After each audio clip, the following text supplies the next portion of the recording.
Hello everyone, and welcome to today's video.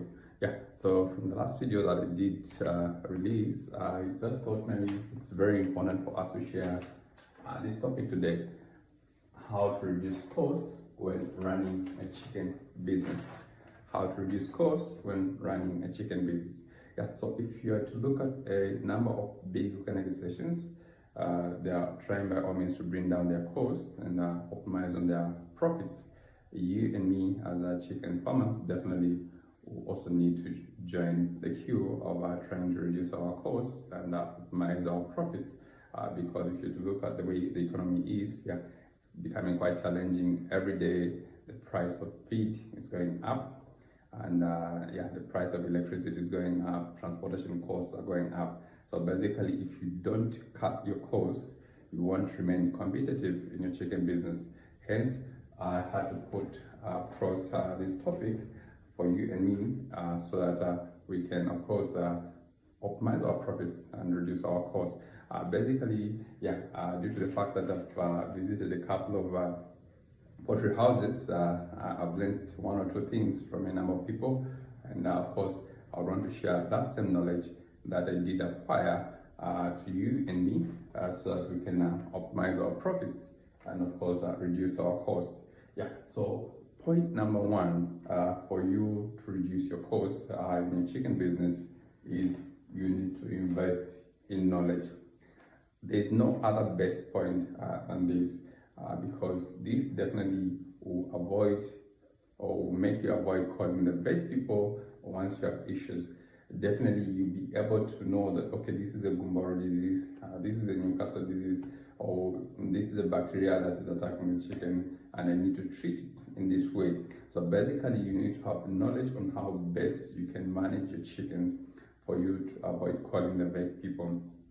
So this point is basically the tip, or is the general of the entire business, for you to progress and reduce costs. Basically, because you'll be able to know how to handle your beds when it's cold season, when it's hot season, and in all sector. So definitely, this is the number one point that basically you just need to know. And of course, if you have the knowledge, definitely, I've visited a number of poultry houses where you see the beds of different sizes and all those things. And definitely, I'm able to tell, okay, this is lack of knowledge in how the feeder ratio to chicken is supposed to be. And of course, if you have the knowledge, you'll be able to know that, okay, if I have 100 beds, I need this particular number of feeders for you, for your beds to grow at the same pace. Like you find this bed is bigger, this bed is smaller, and of course, if you basically get deeper, you find at the end of it all, you'll be forced to buy extra bags of feed just for you to feed those smaller beds to reach a particular size that you're looking for, and definitely that is definitely a cost to your business. So you need to have the knowledge on how best the number of feeders you're supposed to have compared to the ratio of the chickens, of course. So without knowledge, definitely, of course, you will definitely have a loss. And of course, once you have the knowledge, I've already said that you will know how to handle your beds during cold season, hot season, and of course, you reduce mortality. Of course, mortality is a loss, or you lose a bed, definitely you have a loss in your business. So basically, knowledge is everything that you need to have once starting this business. So that is it. You can go on YouTube, you can find knowledge on Google, you can read books, of course you can visit a number of poultry houses.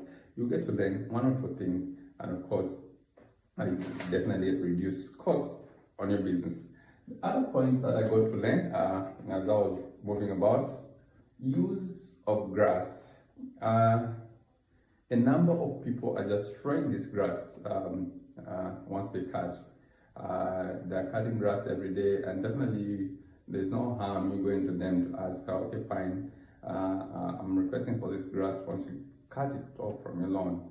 Of course, if you have grass at home, you can maximize that. You can be using your own grass, and definitely you can use this instead of sawdust. Instead of you spending too much money on sawdust, buying a couple of bags, you can just use this and reduce your cost of buying sawdust. The other issue is the use of boosters. A number of us is just following our menus. We say, okay, you need to give booster in third week, fourth week, and all those things. But basically, you also need to learn that boosters are just appetizers. So of course, you need to know when you can give chicken boosters. At times, you just buy boosters because we think boosters are the ones that tend to grow a chicken bigger. No, no, no, no. So basically, boosters are just appetizers. At times, chickens have their own appetite, they're able to eat nicely and other things. There's no need of you buying these things. So definitely know when to buy boosters, and you can reduce the cost on buying boosters. Start advertising your baits early. This is a very critical point. You find people start advertising baits in the 6th week. We started advertising baits in the 6th week, last day. And of course, you expect your customers to come there and then start buying your baits. You need to start advertising your baits as early as possible, probably in the 4th week, so that other people can make orders. And of course, this will cut back on the cost of you buying extra bags. So you find you have 100 bags. Instead of using 8 bags, you use 10 bags. Why? Because you never advertise early. And of course, this comes into play if your customers get to know that you got bags, you find they start buying as early as possible. And the time to be that week when they'll be ready, you'll find all bags are gone. So basically, you need to start advertising as soon as possible. Just for you not to buy extra bags or to reduce the cost of buying extra bags. Yeah. The other issue is the use of glucose solution. A lot of us, we do buy, of course, fresh pack once our beds are in and the likes. But the use of glucose, if beds have traveled a distance of 100 kilometers or less, yeah, definitely there's no harm using glucose. So my beds have always been giving them this solution, and none of them dies, and they just grow as good as possible. And of course, when it comes to transportation costs, how best can you optimize, or how best can you reduce your transport costs?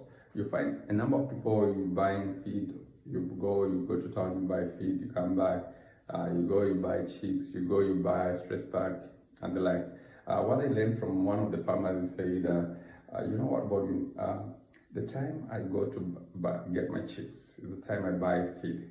So you find I reduce on that on transportation costs because I just get the chicks, load the entire number of bags of feed, and off I go back.